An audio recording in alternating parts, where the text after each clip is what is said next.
What's up, everybody? Welcome back to Clocks Running, the podcast for everything flag football officials. I'm your host, Ant, and I got a great show planned for today. We're gonna talk. We got officials from all over the country. I was hoping to bring Lance in because, as y'all know, USA Flag has Flag Fest in San Antonio this weekend, but he might still be traveling. You know how those Frontier and Spirit delays, hold people up. But this show is all going to be about the do's and don'ts of being an official, and so we're going to get right into it. Let me bring on the guest. It's been a minute, but first and foremost, I want to bring Tasha on. What up, Tosh? What up? What up? how's the how's that Florida weather right now? What's it looking like? It's good. We haven't had rain in a while, so I mean, it's not too hot. It's getting there, but it's been Yeah. good. Okay, so you're not dealing with that 110 weather they got in San Antonio this weekend at all. Absolutely not. And if we were dealing with that here, I'd stay inside. That's thanks. So, all right. Next up, we got it's that petty hour. So we got Petty Pat. What up, Pat? What it do? And I know you're coming from Virginia Beach for the weekend. Gonna enjoy yourself with some family, and I appreciate you coming on for this. Most Uh, definitely. so, so let me ask you, Pat. What's the worst conditions, playing or officiating, that you've had to deal with at a flag football tournament? You say it's for repeat that one. Say that one more time. Yeah, worst conditions you've had to deal with, whether it's playing or officiating at a flag football tournament. Who I would say it just came to a tie now because it can be bad. Like when your whole body cramp up, I'd rather be able to go sit down because officiating it ain't no sitting down because you're losing money when the conditions. If you're not hydrated and you want to party the night before, yeah, it's a little different. But as a player, Yeah, I can be on that field for those little 24 minutes or whatever or less because depending on the size of the ball you play on. But yeah, conditions as a player, yeah, I'll take him as a player compared to the official because the official has a clock. He has to stay out there all day. He or she has to stay out there all day. yeah, that's fact. So was the East Coast Nationals? Was that something you weren't used to, or that's kind of how it is every year over there? I mean, I'm a Florida boy, so rain don't bother me. We practice in rain, and that was drizzle. That was actually, I would take that, honestly, over 117 degrees. So, Yeah, yeah. So, and we've seen 117 degrees, what, 2 years ago in Vegas when you had to change your yeah, shoes because your shoes was melting and phones couldn't record or nobody could go live because they were overheating. Yeah. So I'll yeah, take and that those elements. Yeah. yeah, and honestly, that's no exaggeration. I mean, I was out there still playing, but 117 sounds about right. I feel like there was no relief. That was a 3 day tournament. And man, yeah, I feel like those cleats just completely melted to my socks. I mean, it was definitely something else. So, Tasha, you got an experience that you can think of that was just the worst of the worst with weather conditions? Um, I'd have to go with officiating and like rain or anything like that. Like even though I was raised from in Florida, I don't like outdoor elements, especially like he said, because you don't have time to sit down and you're on the clock getting paid. So if you want to stay in the rain and get paid, that's on you. But like you don't really have a choice but to do that kind of thing. As a player, you have the option to go in your car, leave, or whatever. But I've definitely had a few share of my tournaments where I'm in the cold um, with the rain, and that's not fun at all because it's just honestly miserable. You can only cover up so much, and then depending if you're on turf or on grass, when things start to puddle up, there's no avoiding getting those socks wet. And we all know when you have socks that are wet in shoes, blister season Yeah, comes upon you, and it's just not good. that's fact. So I'm gonna educate both y'all because I know, or maybe you guys have had this condition, but in Colorado, we would end our 8 man season in the fall, and the playoffs would always be in a snowstorm. And then in the spring, in the spring we would have our first week or two in snow. And I will tell you that I mean there's a fun aspect of it as a player because you got snow on the ground that's not frozen. You can dive a little bit more and you can try to be a little bit give your body up a little bit more. But there was one tournament that I put on and we looked at the weather. It looked like it was going to be a perfect day. It was the middle of December and I walk up to the field that morning to, put all the cones out, and it had gotten this just sheet of ice and snow. And so everybody just brought their shovels, and we chiseled out the smallest flag football field ever, and we did a 3-on-3 tournament, and it was crazy, but I think everybody had a good time. So we still accomplished what we wanted to that day. But yeah, I just want to check on conditions. The last 2 years I've been out in Texas for Memorial Day weekend, and it gets pretty hot out there. I just think about walking out from the air conditioning, and you walk into like a sheet of humidity and heat. And so I'm sure that's what Lance is going to be dealing with this weekend, and hopefully he gets some relief. But let's get right into it. The first thing I want to bring up. Last week we were talking about player equipment icks and just the things that drive us crazy with players that we were talking about pockets and hoodies, and we were talking about the crazy goggles that have no purpose and things like that. But since we're talking about do's and don'ts of officials, I want to talk about the official uniform icks. So Pat, what drives you crazy when you walk onto a field and you see an official dressed in what? What drives you crazy? What pisses me off, I ain't gonna say what drives me crazy. What pisses me off when I see a referee with some sweatpants that's black and the flag is inside out, the knot is inside their pants and it's hanging out like it's like you at a kids party. And then as far as they whistle is like they don't even have a real whistle and they don't have no hat. And I'm sitting here like, dude, like, I mean, you knew what you was coming out to do. And then I'm looking at the person. Of course, I'm gonna call like, yo, what the hell did you send me? Like, I could have went to Foot Locker and got one of these. At least they're in the right uniform. They got on black slacks, black and white, same shirt that he wearing, and black shoes. They're not wearing no green shoes. And come on, man, like yo, bro, like I ain't gonna lie, that irritates the hell out of me. Yeah, how about you, Todd? One thing, because you name a lot of stuff, but one thing that is a pet peeve of mine, because as soon as you see it, you already know what time they're on. And it's coming to the field to a ref in slides. You already know they're not about to run, they're not about to hustle. And so that's probably my biggest pet peeve is seeing an official and they got on slides. Yeah, no, I definitely. You know that you can't put them in the back because they're going to get beat every single time. But they probably aren't ready for that line of scrimmage either. So I just got to bring up Tosh the experience that we had in Orlando, and you and me were on the field. We were we were hustling all day. We had fours, we had air it out, and we were getting close into the playoffs, close to the championship. And I just remember an official coming over, and I don't know what snack he had in his hand, whether it was popcorn or something, but he was apparently he was wanting to eat. Well, we officiated. I just remember you immediately at halftime, like going straight over to Jacob and being like, "No, it's gotta go." Like we're good. I don't even think I went over to him. About the game, and I was like, "You gotta go. Either you gonna eat or you gonna ref one of the other choose." I think he chose to leave. Yeah.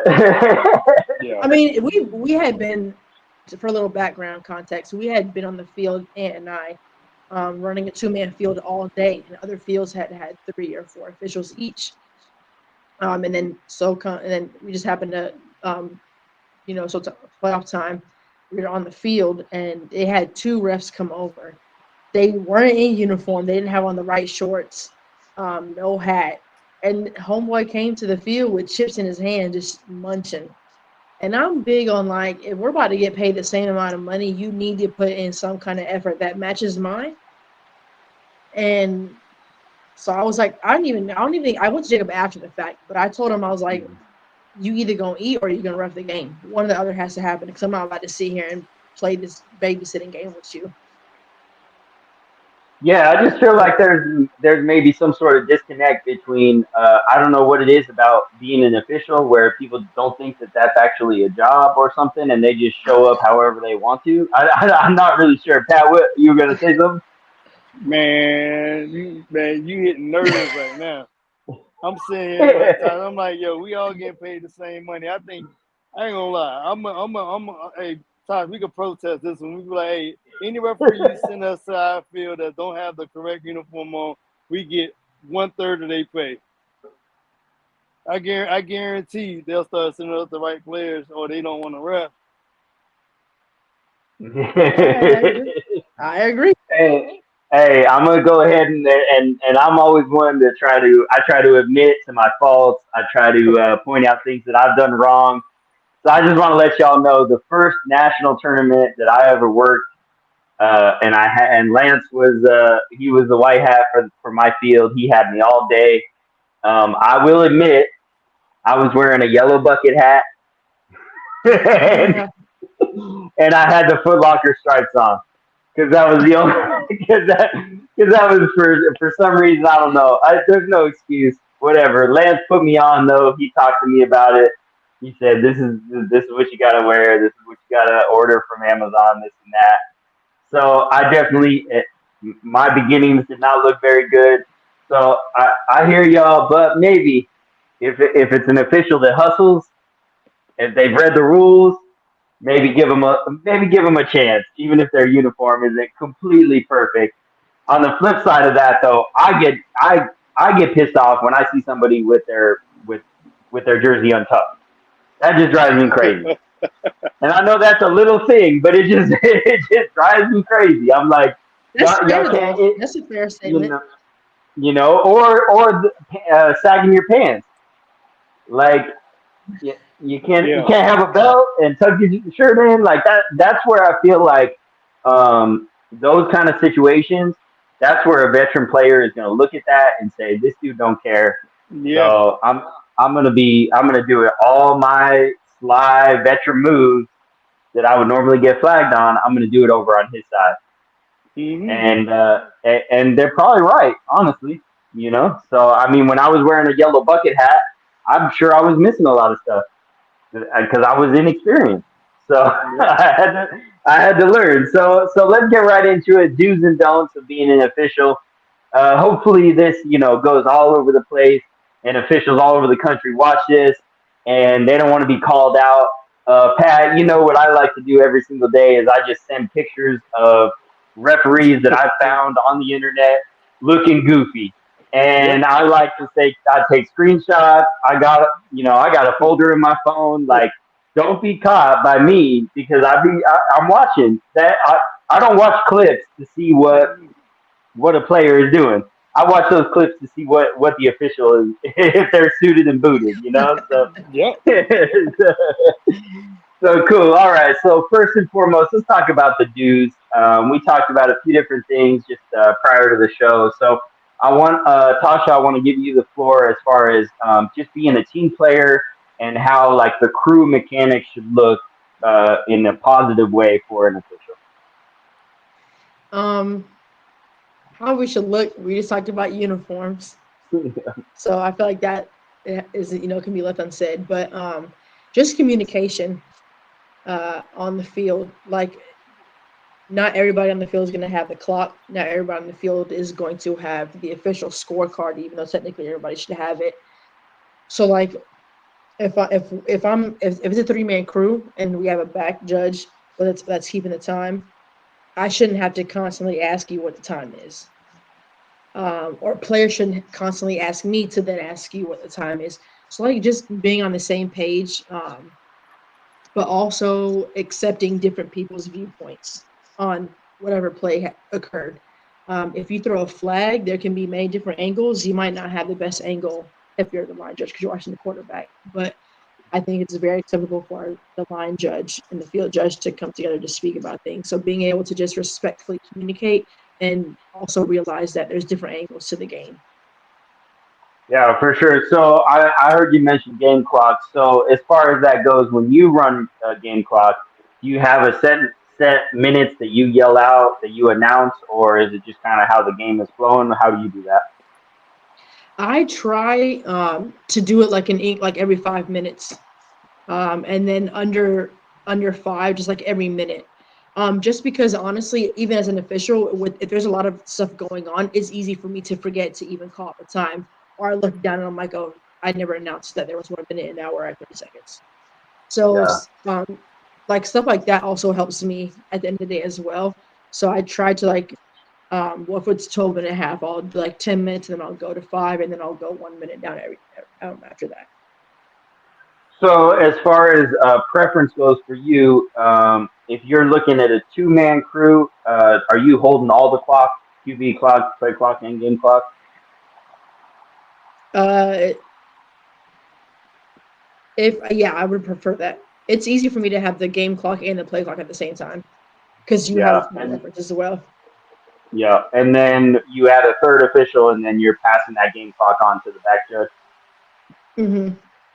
Okay, and then with a fourth official, do you prefer to stay on the line of scrimmage, or do you like to move behind the quarterback? Um, that's a really tough question to answer, only because when you have people that are elite rushers, if they are rushing from a specific side and you're only on the other side of the quarterback, it's hard for you to see that the flag has been pulled. So for that specifically, I would prefer to stay on the line. However, if I am going to be behind the quarterback, I am communicating with my line judge, like try to hold for a little bit for me, because if we have two in the back, they should be good, to be able to call that sack if one occurs on their side where they can see it and I can't. Gotcha.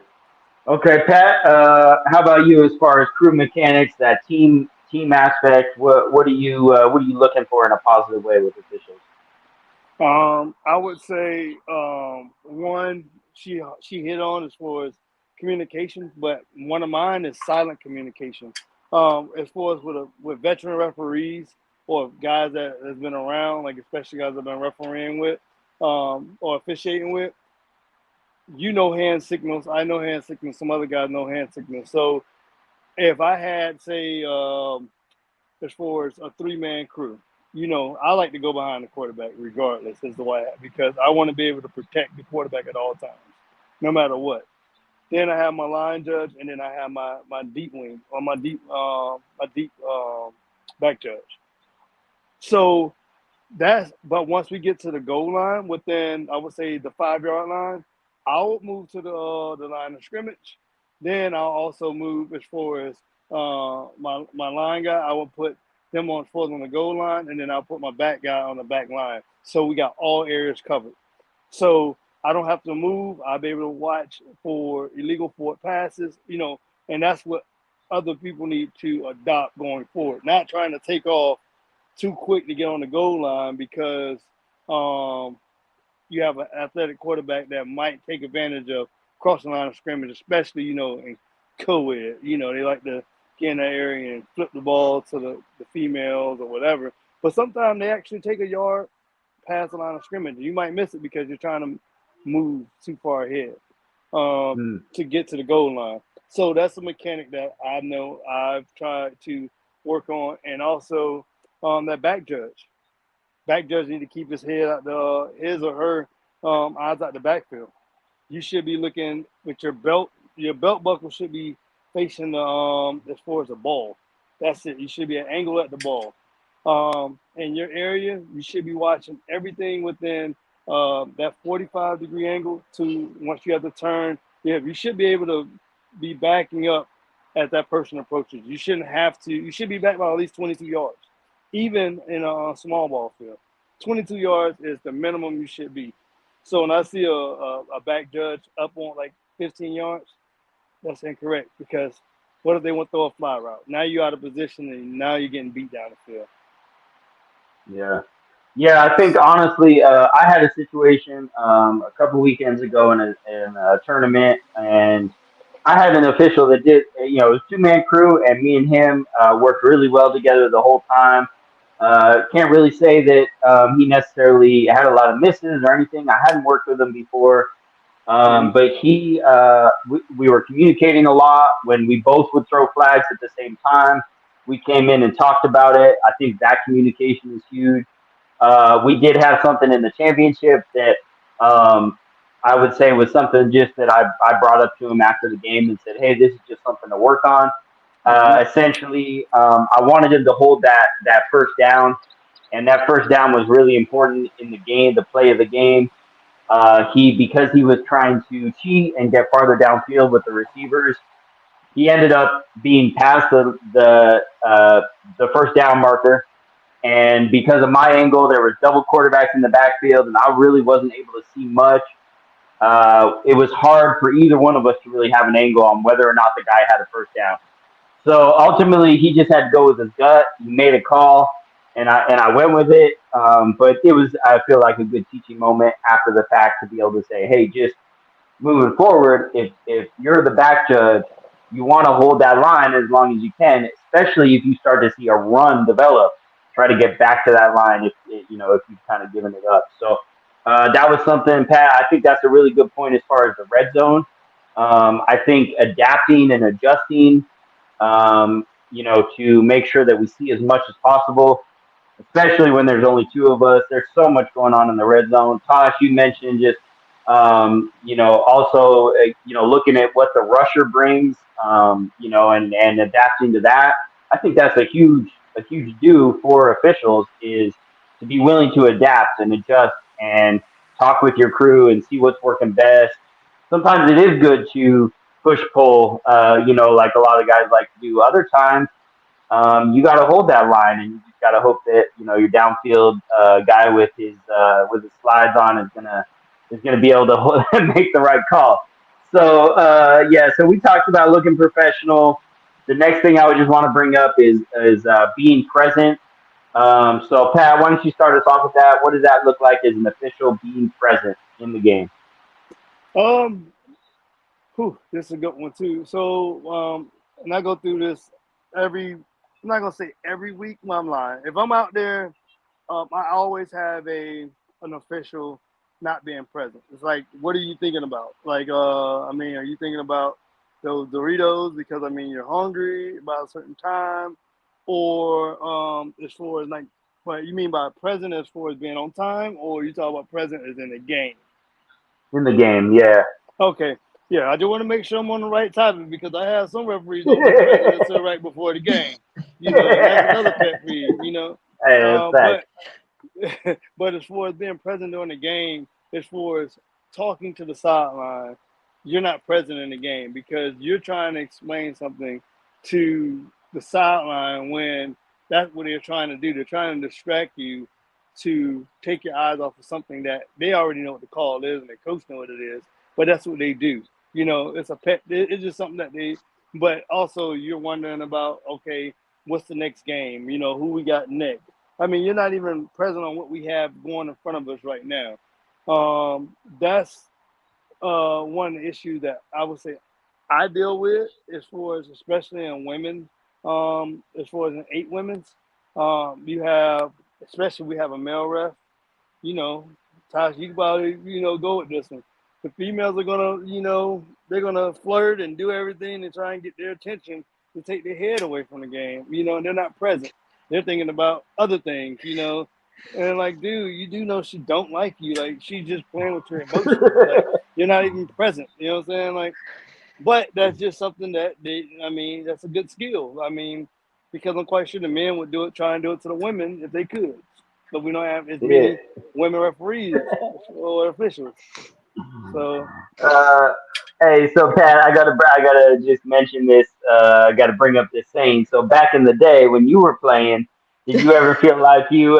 Did you ever feel like you went up to an official that maybe wasn't experienced, and you were on the sideline in his ear trying to distract him a bit, or you never did anything like oh, most definitely. That's how I know. That's what I'm telling you. Like, I noticed everything that I used to do. Like, even in Vegas, for an example, I forgot that team was playing against us.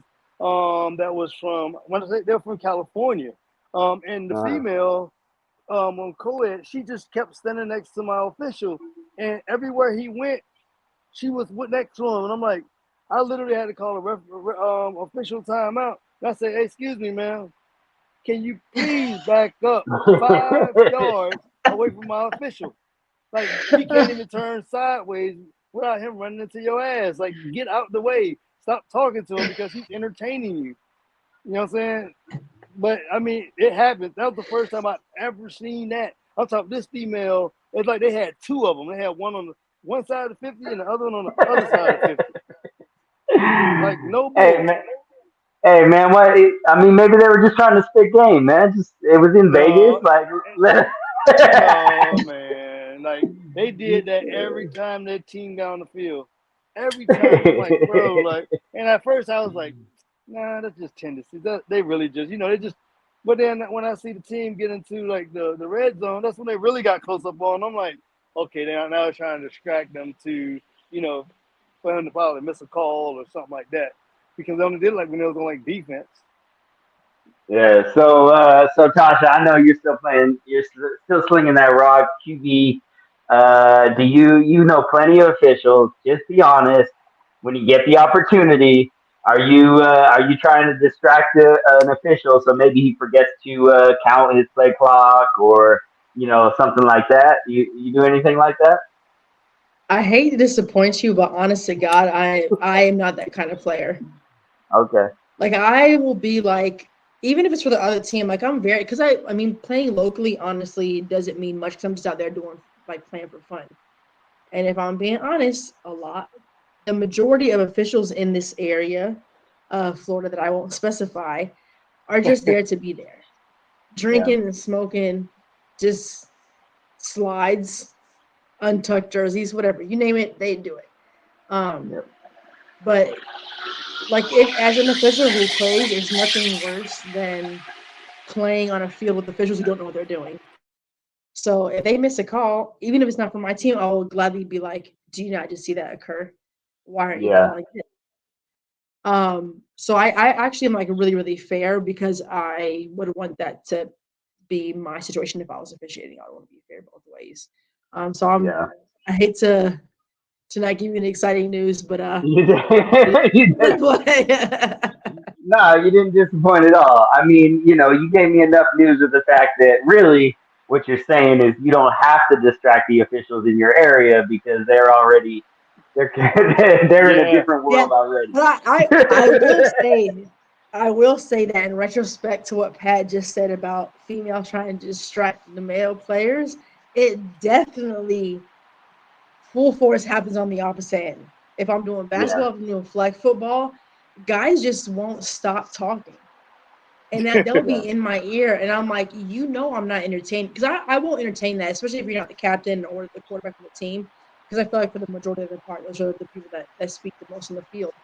If you're not one of those two people, don't address me because I have a yeah, game to ref to officiate, and so like guys will do that consistently, and I won't even be saying anything. And I know that you said that the guys were entertaining those ladies in Vegas, but like even if I don't entertain the men, they still try to spit game, flirt, distract, whatever you want to do, they do it. yeah. No, for sure. I feel like the best way to kind of deter any of that, side talk that's happening, what I try to do is as they're yapping, in my ear, whatever. I will, in the middle of their sentence, I will yell out the play clock. I will yell out the game clock. I yell out just to completely, like, abruptly interrupt them so they understand that, like, I'm paying attention to the game right here. Like, you can say whatever you want, but I'm right here. So I try to do that with that. But, yeah, I think it's interesting to see that dynamic just as far as, especially, there are plenty of officials that still play and I think that is a huge challenge to be able to turn it back and forth, especially if you're playing and officiating in the same tournament. I think it's very challenging. I definitely stopped playing and then became a full time official, so I can't necessarily speak on it. Pat, do you feel like it's hard to switch back and forth in that sense, or what do you think?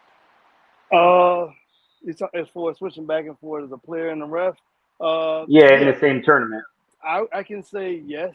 And from experience, from Richmond, I was so pissed off at an official that I had to leave. I didn't even want to work the rest of the day because I was like, what the hell? Like, I mean, I've never seen a charging call on a dip and a guy goes underneath, and they can't pull his flag, and he's still dipping and moving, and the official throws the flag from the right side of the field, saying the receiver, which is like 5'4", 5'5", is charging, and I was like, dude, do you know what a charge is? And I was like, you know what? I'm not saying anything. I'm not an official right now, but I was livid. I'm talking about like that movie with the emotions or whatever. I was that red Yeah. dude. Like I literally was hot. Like my dude was cooking inside. Like bro, like oh, if I didn't have consequences and repercussions after this, boy, oh my god, yo, I would have. And I was in director mode at the same time at the Richmond tournament, so I really Yeah. couldn't say nothing. I was just like, I'm gonna tattle. I'm a snitch. Yeah, and I'll speak on in Tampa, Tosh. I know that you went back and forth a little bit from playing, and I think you actually even were you officiating in the same division that you were playing, or was that in Miami? That was in Miami, Oh, okay, and yeah. I So was in playing Miami, in you did Jim's. that. Yeah. So I will say this that I've noticed, you're pretty good about being able to be patient with the officials when you're playing, even though you might want to point something out. I think that goes a long way as a player that has official experience, because I can tell you probably every time I'm in a tournament, I will have a player say to me at some point when they're arguing a rule that they don't know, that they're an official, and they will say to me, I'm a ref. I'm a ref back home. I know these rules." And then I'm like, especially in East Coast Nationals where a challenge was $50, I'm like, dude, save your $50, because I'm telling you right now, the rule is this, and what you're saying is wrong. Now, maybe back home where you officiate, maybe the rule's different, but please save your $50. Like, don't go down that road. So I've seen that also where someone just throws out there, "Oh, I know the rules. I'm an official." Blah blah blah. Well, be careful making that statement. So cool. The next thing about dues is just as far as officials getting involved in the game. Now I know that this looks very different compared to non-contact and contact. This was something that Lance brought up to us. I know he's not on the show tonight, but he was more kind of referencing letting the players play.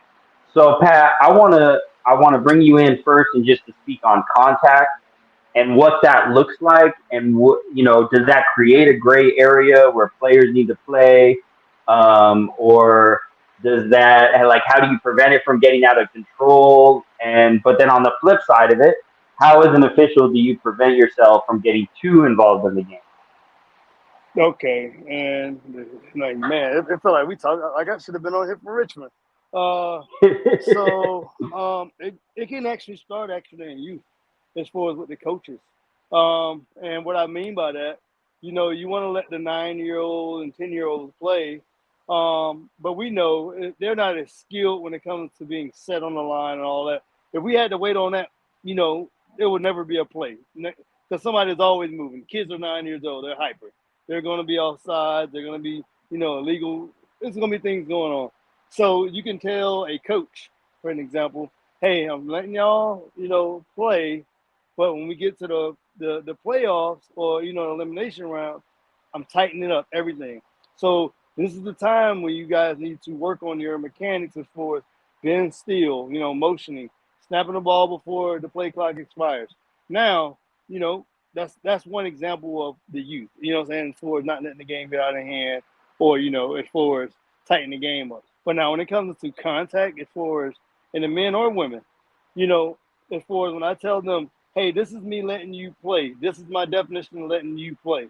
Hey, if I see you attempting to go for a flag and you don't put your shoulder into that individual, like Bill Goldberg, and you drive that person to the floor or nothing like that, and it's just a physical as far as flag pull, or you're blocking and you're blocking with your open hands. But now if I see you shoulder blocking, okay, I'm gonna throw the flag. That's trying to keep it out of hands. Or if I see a person trying to lead block and they drop their shoulders to block instead of running with their hands open, because it's called open hand blocking, not shoulder blocks. You know, I try and explain that to them doing pool play, some of the things that I catch them with. But now when they get to the elimination round, that's how I eliminate any, well, they didn't call this on that field, and or they didn't call this for you didn't call this earlier, because if you was on my field anytime during that day, you knew I already told you what was going to happen before we got to the elimination round. Yeah. This is what happened. So I've already prepped you, and I've already told you, these are the things that officials are going to call on not just my field, but the fields as well. So you go over there shoulder blocking now, you crack back with your shoulder, illegal blocking, it's going to get called. So don't go over there saying it wasn't called over there in this field. So that's a lie. Yeah. But as far as with the women, that's tough. Women, I don't know what, they just don't like the block in the chest area, because I guess, what I'm saying, different area compared to men. But they just have a strange thing about choking. I don't know. It's just women love to choke. They just like to love to grab the throat. I don't understand. And they grab the hair. And then if they get beat, they grab the hair. And I'm like, bro, so yeah, I will hit you with a flag if I see somebody's head jerk back. This is not tackle football. The hair is not a part of the game. Yeah. So but these are all the things that I've learned prior to now. So I give Yeah. these briefings at the beginning of the game to every team, no matter when they step on my field. No matter the first game, and then if that same team is playing, the next team that comes on to play them, I explain the same rules, so the other team knows. Oh, he ain't bullshitting. He knows he's telling them the same thing. So game never got a hand. Now I see a player start walking up to another player, and I'm telling everybody to back up, and that player persistently walks and keep walking. Oh yeah, I'm gonna go ahead and give you some time on the sideline. I put an No, end to for it right away. Yeah, no, for sure, and I definitely I feel like this is something we talked about a few months ago. As a player, be careful what you ask for, because if you bring attention to something you feel like is happening to you, just realize now you have the official's attention on you as well. And Yep. so if you are, if you're on the O line and you feel like the D lineman is doing stuff, whatever, hooking you, anything like that, whatever it is, and you point it out and you say, hey, can you watch for this? Well, now realize that the holds that maybe you were getting away with at the same place are now going to get called as well. I think as far as contact goes, that's something that I kind of feel things out, especially in the pool play games, to see, okay, in the trenches, is there going to be a lot of whining? Because if that's what we're going to do, then we're gonna nitpick, and we're gonna keep it really clean, and that's not really what contact should be. Like, have some fun out there. I feel like the best example of a contact game going really well is when the O line and D linemen are just continuing to battle the entire game. And when one guy gets knocked down, the other one picks him up. They go back and forth. Hey, good block. You got around me, this or that. I think there's contact is still a small enough community that I feel like there should be that good sportsmanship there. And if it can stay like that, instead of immediately on the first play of the game, oh man, oh official, he's holding me. It's like, okay, here we go. We're gonna reel it in real quick. Pat, do you kind of do similar stuff like that, or how does that Yeah. go? So one thing that I do tell them, if I walk out to the field, of course it's warming up, so you're gonna have a lot less clothing. You're gonna see a lot more tight uniforms. But in the wintertime or in the fall when it's cool and you're wearing all that material, bro, don't even come to me talking about some holding. You already know. Don't like no, because you're wearing all that extra material to give a guy that been in the trenches on both sides of the ball, on offense or defense. You know what I'm saying? And if you a lineman and you're trying to block and you gave me all the extra material, I'm gonna snatch the hell out of that interior and I'm gonna pull you out the way. That's what Yeah, we gonna do. Vice versa as a yeah, blocker. Even though I'm not supposed to have open hand blocking, referees don't have X-ray vision. We can't see yeah, through bodies. We can't. yeah, So you just have to let them know, hey, I can't see through the bodies. Use your hand, active hands. Get off the block. If I see you knock his hands down, and then I see your jersey get tugged and you get tugged to the ground because he's holding you, now I can see it. But if you running and you just dangling like a puppet, no, dude, I can't see through him. I can't. Yeah. No, for sure. So, Tasha, I don't know if you've heard this statement as far as when you're officiating non-contact games. I get this sometimes, where a player will say, "Hey, just let us play." In my mind, kind of my initial response to that, I don't always speak it out. Is in my head, I say you should just go over to the contact field if that's Mm-hmm. what you want to do. If you want to play, then go over to contact. And a lot of those guys that maybe you'll be more physical in non-contact, they never play contact. So, what is your involvement in the game as far as that goes? As far as letting players play, what do you do with that? Um, it's hard to let things go, only because, like Mr. Pat here, people get petty on the field. No issues. They get petty. Egos Yeah, get involved. And if you hit me, I mean, not me silly, but if you like hypothetically push me, I might try to get even and push you back, whether it's called or not. So, like, I feel like for me, I try my best to just like not not necessarily allow the players to play as if they we weren't there. And I just don't want it to escalate. But that's just me. Like I would never want to be put in a position to where like a fight occurs. And not that I would have to be the one to break it up, but it's just like now you're wasting my time. Now I have to yeah, deal with a whole another issue. Well, we can just be playing football. And so I feel like at the end of the day, I feel like players would respect more if you called a tight game both ways rather than things get real close to getting out of hand. But like, but you called that down here, but you didn't call it down here. And it's like in our eyes, it's two totally different things of contact. There was, yeah, incidental and there was legitimate contact. But to them, it's like the same exact thing. And so what Pat was saying about like, you don't want anybody to come to your field and not know what's about to happen, or say on the other field they called it this way. But at the end of the day, we can't communicate with everybody with every other field because we're all different individuals with different perspectives on how the game of flag football should be played. yeah, So the best I can do is communicate with my team and let others know when I join their crew on a different field how I call the game. And it's kind of like one of those things where um, the first person to make the first call, you're like, all right, we're doing that, so we're gonna rock with that. Like just to keep it as consistent as possible down the line. yeah. No, for sure. And I feel like something that I've ran into. It was a pro championship game in Vegas. It might have been aired out or five, and it was a four-man crew. I was on the line of scrimmage, and I'm not sure what happened previous to that game. I came over from the women's division, and so in the women's division, I was calling, games really tight. That was women's pro. I feel like if you're in the pro division, I'm going to hold you a little bit more accountable.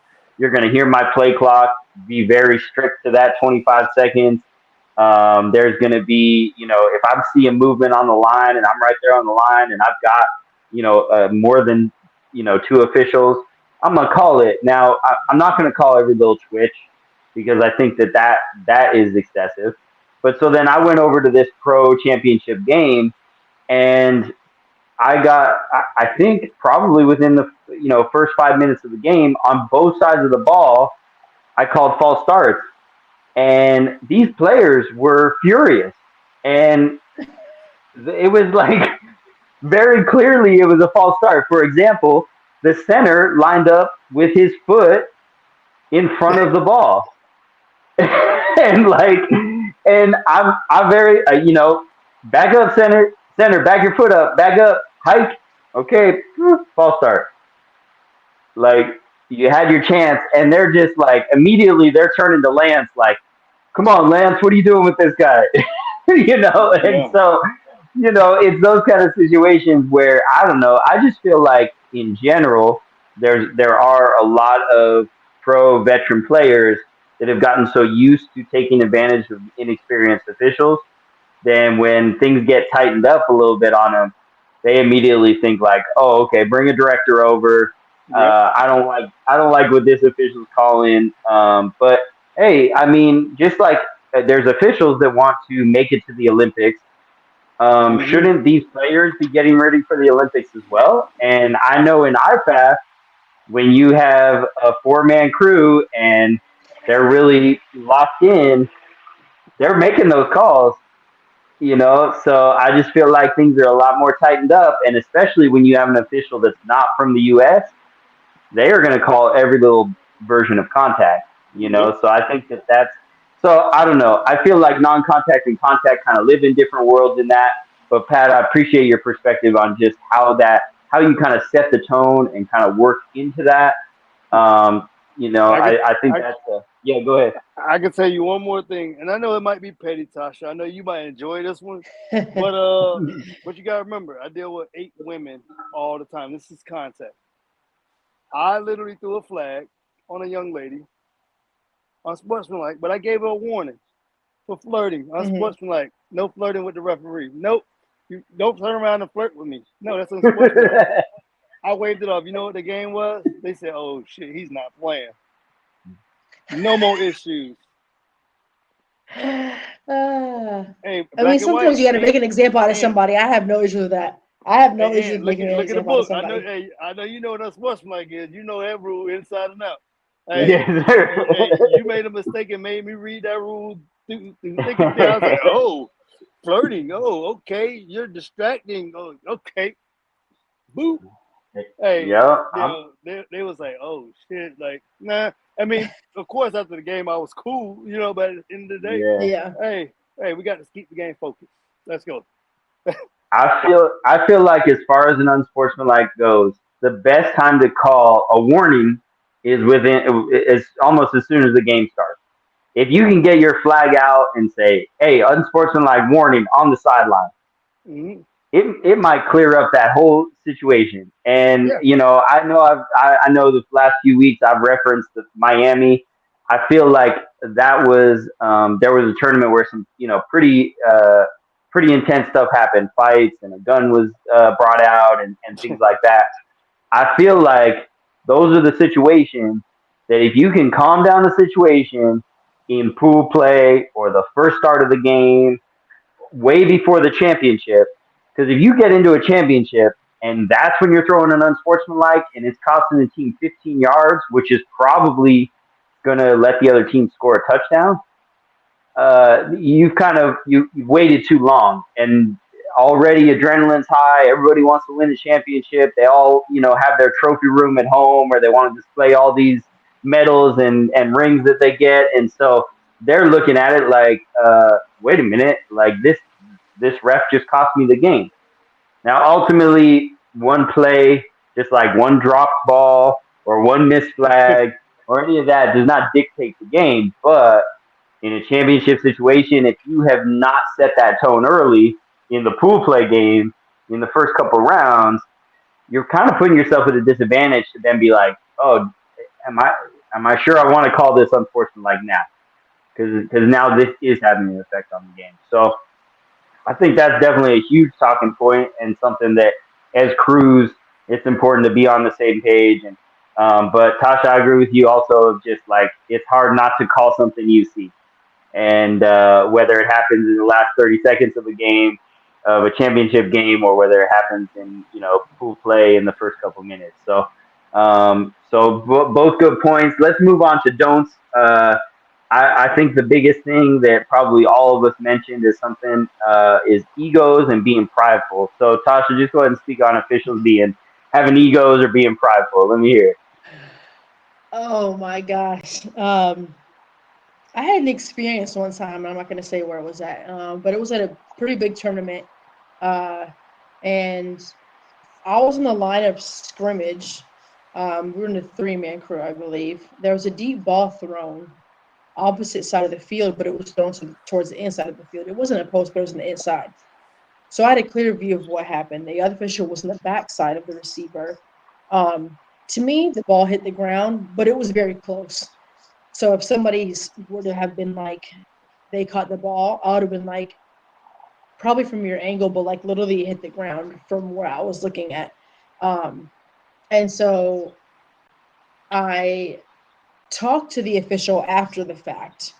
Um, I'm not gonna lie, I don't, because it was my first time doing this format. I wasn't, not that I wasn't confident, but I'm like, I'm reaching far, and not that I didn't have the capability to do so. I just didn't feel comfortable doing it in that setting. And I was like, oh, that ball was actually hit the ground. Um, and they're like, no, it didn't. And then somebody came over and they're like, yeah, that ball definitely hit the ground. And then I said something. I said something, and I was like, would you like? What if I had stopped the game and what I told you? And they were literally like, I wouldn't have caught it anyway. I would have just went with what I said with what I had to catch. And I'm like, oh, okay. So like that to me is like having an ego. Like Yeah. nobody's perfect. You can afford to be wrong, and somebody else can afford to be right. That's how you grow together as a team when you're officiating. There's three teams. There's the home, there's away, and there's the officials. So like having an ego can like play a huge part in like the ref crew functioning as a unit, as opposed to three individuals, which Mm-hmm. Yeah. can be troublesome in a lot of areas as far as like the players complaining and stuff like that. Um, and I'm not going to say that I'm perfect either, because when I do play, and I know officials are just out there to get paid and they don't know what they're doing and they're drunk, I will tell them, I will, not even politely, I will have to tell them about themselves. And it's not because I have the ego, but I have respect enough for myself to know that I wouldn't be doing what you're doing now, officiating my game. Yeah. Um, so I feel like it's very important to know where you came from in every aspect of everything in life. And an official, you were never good in the beginning. Like nobody just starts officiating and like, oh yeah, I know how to blow a whistle perfectly. I know how to throw my flag. I know how to position myself. I have the 1 inch Foot Locker stripes with the yoga pants or Yeah. Dickie shorts, which I saw like 3 weeks ago. So it's like just being able to know where you come from and like where you came from, and being able to like teach somebody in a certain situation, as opposed to talking down to them because you have a big ego. Yeah, for sure. I will say that I have had situations where I know walking into it, maybe I've worked with this official before or something like that. And after the fourth or fifth flag of mine that they wave off, I kind of understand that they've decided that they're going to dictate how the game goes, Mm-hmm. and and that makes it really hard for me to do my job. So I kind of just at that point I feel like okay, it's their circus, and so I'm going to match what they're doing. And after the fact, just like Pat, just like you said, I'm gonna be the first to snitch. I will go right up to Jacob and I will say, "Hey, just so you know, this is what I was dealing with. Is it possible for me to work on another field or something like that?" Because if if it's not even coming down to whether or not you're calling what you see, and I will say this: there have been officials, and I know they're not officials anymore, where they want to see the game go a certain way, Mm-hmm. and and I don't want any part of that. And so I would much rather be okay. All right, it's your circus. I'm gonna be in the back, judge. I'm gonna call what I see and what I'm confident in. I guess if you wave it off, you're gonna wave it off. But then after the fact, I'm gonna say, Jacob, this is what's going on, and let him do the rest from there. So, Pat, what are your thoughts on ego? So egos is a big part of the crew, and that's one thing I did take from Jacob, and also took from G, as far as one of the officials on the DMV. Ego wise, sometimes you got to swallow your pride and your ego and understand that you're not always going to be right. You don't know everything. You know what I'm saying? No matter how long you've been repping or how short you've been repping. So, but the biggest thing is having communication before the game and letting the officials know their responsibilities and their keys. So, for example, I had a quarterback. It looked like, it sounded like, let me say, not look like, it sounded like the quarterback was a roughing the passer, but you know where I stand when I'm behind the quarterback. I'm moving with the quarterback. The rusher went to grab the triple threat. The quarterback had her shirt rolled up. The defender smacked her hip, like as far as where the area was, but pulled the flag. The quarterback did a dramatic tuck and roll, flop, roll down the field. I didn't throw a flag. My line judge threw the flag, but the quarterback that threw the ball, that LeBron threw an interception down the field in his area. Yeah, He didn't even see it, but he saw the tuck and roll where I'm at. The back judge, which thank God he was looking in that area because I didn't even see the interception because I'm looking at my key. He said, yeah, so he threw the flag. So I brought all my officials in. I said, hey, what is your flag? He said, I have roughing the passer. I said, and I explained to him, I said, asked him, what is your key? I didn't check him too hard. I was like, hey, what is your key? From the line of scrimmage to where? To this area. I said, how can you see that quarterback way on the other side of the field where I'm at, and you make that flag, but you can't tell me in your key area if that defender caught an interception or not? What if you should have dropped it because the back judge called an interception? What if you should have dropped it because you wasn't looking and you was looking at my area? And he was like, yes, sir. And I told him, I learned this a long time ago when I first started officiating. Keep your eyes out the backfield. Your key is the line, 45. That's it. Because if you look at where I'm at, everything in the middle does what? In the three-man crew. It's butt naked. There's nobody looking there. Yeah. It's wide open. Yeah. Anybody can get away with anything. But now, later on down that game, I saw blocking in the back right in front of him. I threw my flag. He came to me. We came in. He said, hey, Pat, the defender wasn't even touched. The receiver pulled their hands in, and the receiver and the DB dove for the flag, and it looked like it, but he never touched. You know what I did? Respect. I shouldn't be looking in your area. Even though I had a view from my angle, it looked like a blocking in the back, but you was standing right there. I waved it off.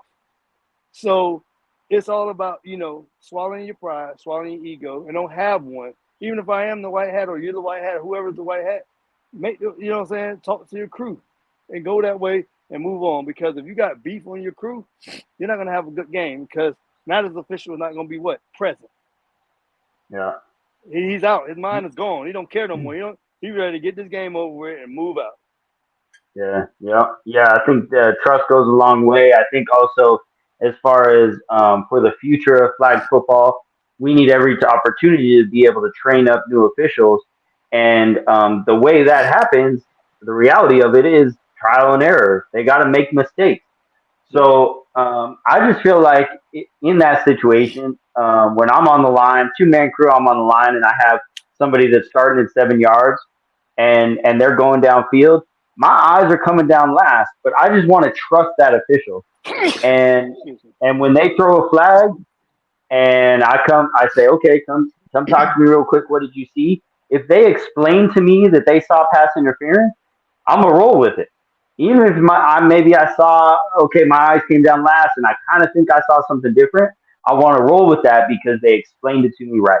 They understood what the rule was. They understood what pass interference looked like, and I want to roll with that. And I want them to get confidence in the fact that, hey, I made a call that put this team on the 1 yard line, and my white hat stuck with it. And so I think being able to come together as a crew, any of those opportunities where pride can just be thrown out the window, let's talk about it. Let's have that conversation. What did you see? What did you see? I didn't have the angle. Okay, let's roll with it. Especially when multiple flags come out. And I mean, the reality of it is the best case scenario for us is offsetting penalties and replay the down. Like that makes things real simple. So when two different flags come out and that's what can happen from it, I think that's like that saves so much drama, because really both teams get to, okay, cool. They both saw something different. So all right, cool. Well, one other thing that I just want to bring up, Tosh, I know that this is important to you. It's something important to me. Is a big don't as far of officials goes is lack of rules, not knowing the rules. So speak on that.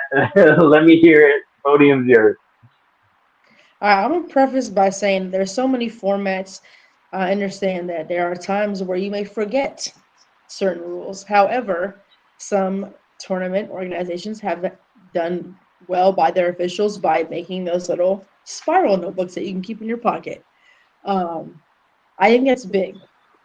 Don't sign, and there's too many to be named. There's so many, like officials. There's always going to be a shortage of officials everywhere across the board, because nobody wants to deal with it. And if it was an easy job, everybody would do it. But it's hard when I go to tournaments, and well in advance what's going to go on. Most of the time, people have like an officials meeting beforehand on Zoom or whatever.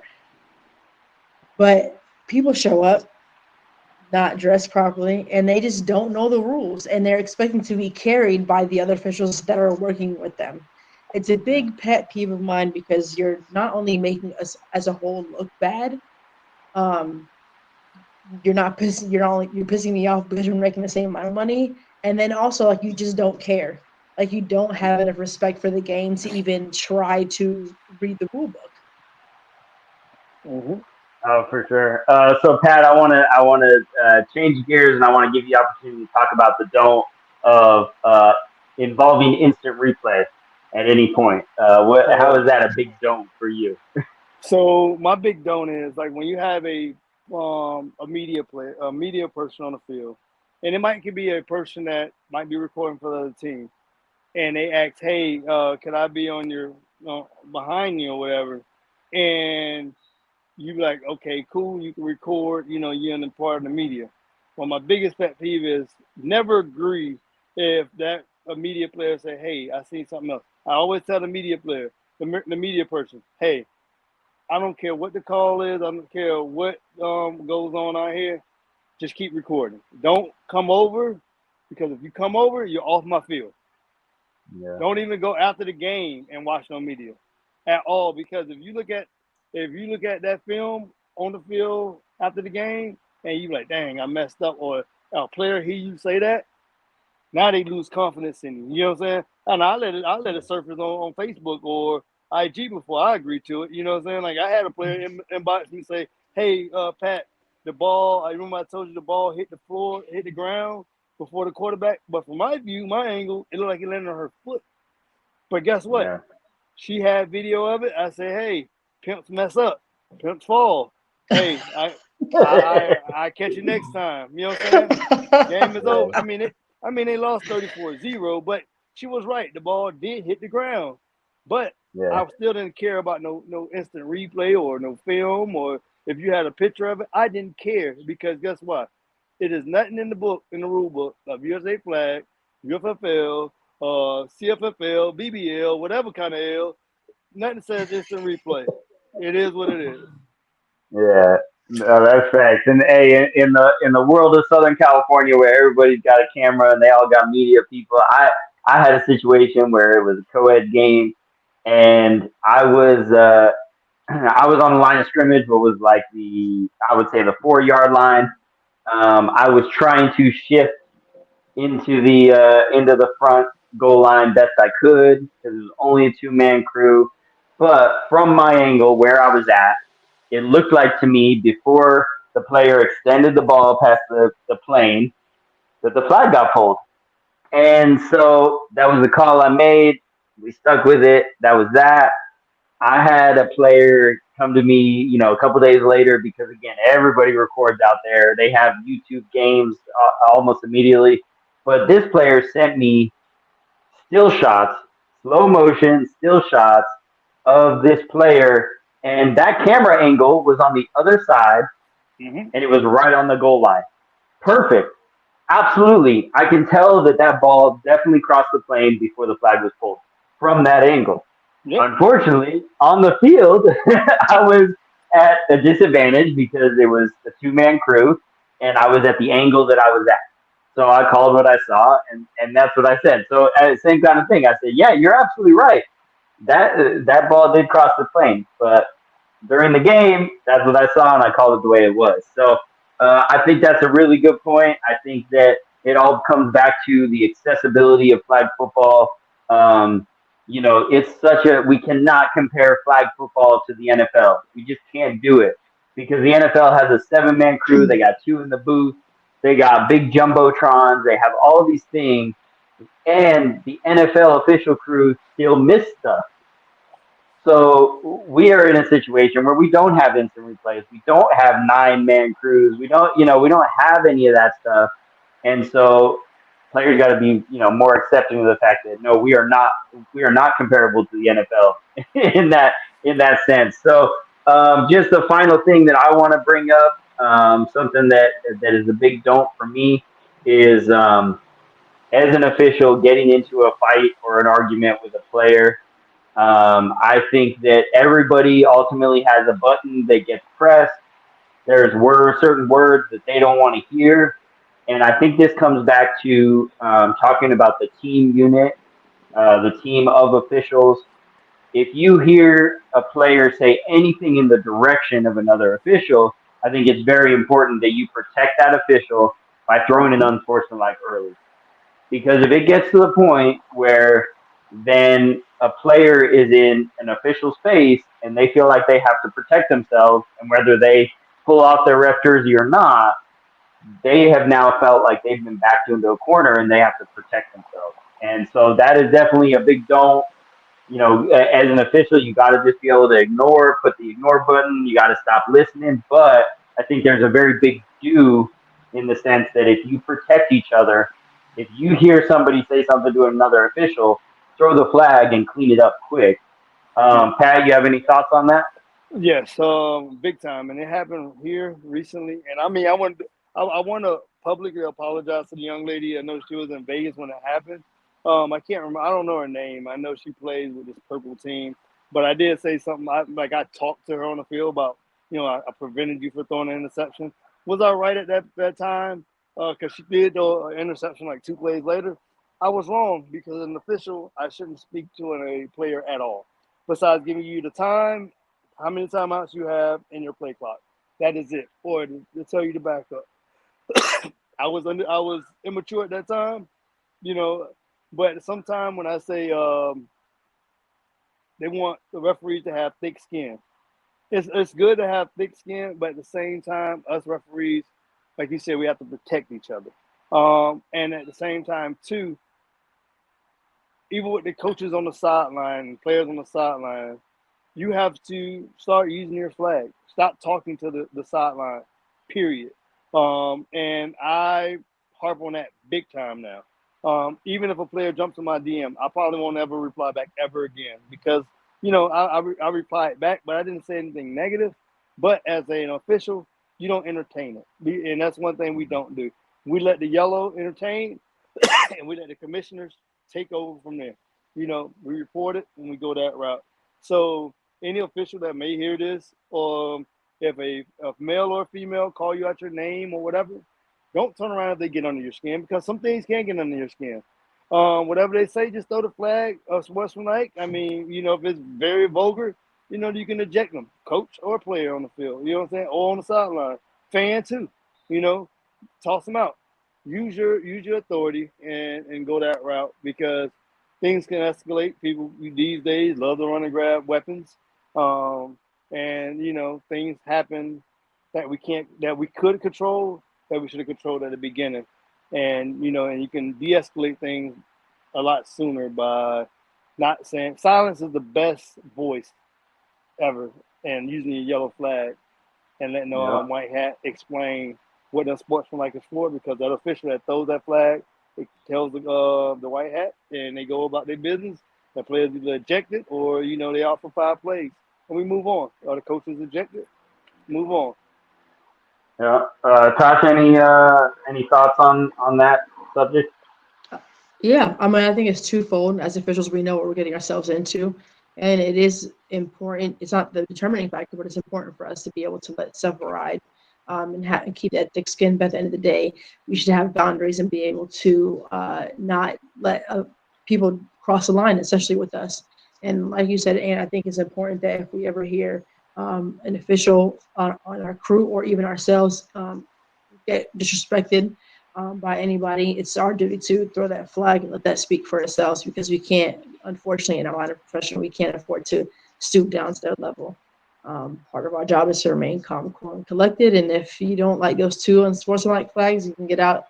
You can remove yourself from the field, the game, wherever. You don't have to play. Yeah, no, for sure.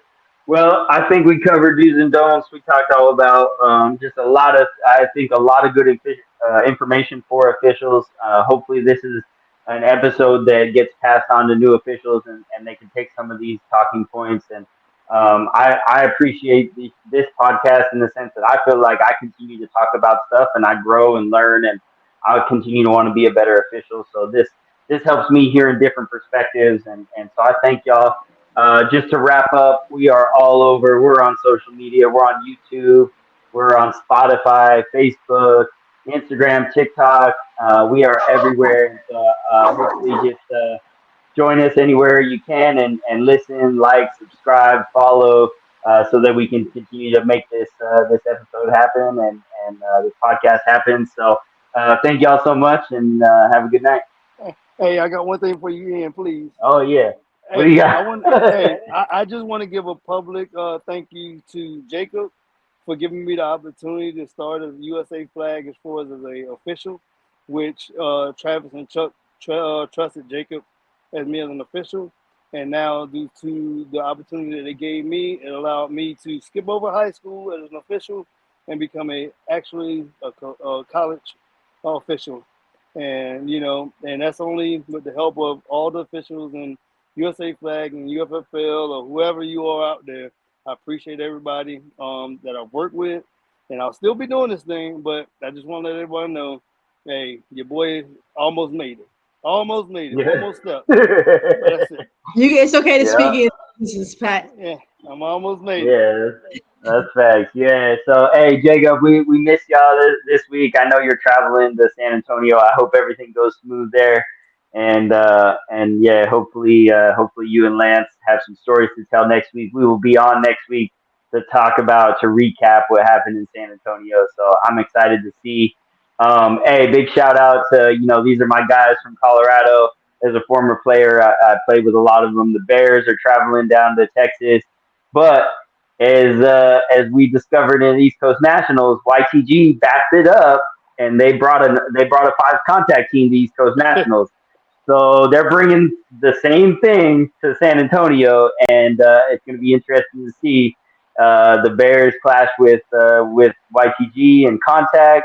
A lot of good non-contact teams are there. I also noticed that Top Shelf, a women's team from California, they're playing in a men's division. So there's a lot going on in San Antonio, and I just can't Whoa. wait to I can't wait to have Jacob and Lance and back to just recap it all. So with that being said, let's wrap it up. Call it a night. See y'all.